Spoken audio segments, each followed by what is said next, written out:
14, हुर्फ खमरी भी 14 है, हुर्फ शमसी भी 14 है। हुर्फ शमसी का क्या है? हुर्फ शमसी से पहले देखिए अलिफ और लाम दोनों को नहीं पढ़ेंगे। खमरी में क्या करेंगे? लाम को पढ़ेंगे, मगर शमसी में क्या करेंगे? शीन है। शीन कौन सा क़ायदा है?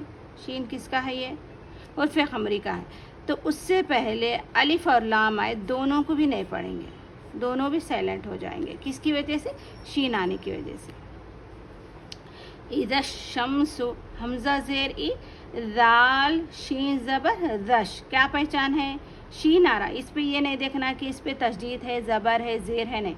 शीन से पहले क्या आ रहा? अलिफ और लाम आ रहा। तो यहाँ पर देखिए, यहाँ पर कुछ भी है भी नहीं मिलाने। इस हमें समझना ही है कि ये शीन है, ये शमसी है, तो ये अलिफ और लाम को नहीं पढ़ना है। कभी कभी एक अलिफ और लाम आ गया, कभी कभी दो भी आते हैं। यहाँ पर भी देखें, 2 अलिफ है, लाम आए, तो इसको नहीं पढ़ना है। ये साइलेंट हो जाएंगे। किसकी वजह से? हुर्फ शमसी की वजह से।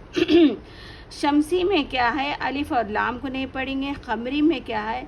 अलिफ को नहीं पढ़ेंगे, लाम को मिलाकर पढ़ेंगे। इसकी पहचान शमसी है और इसकी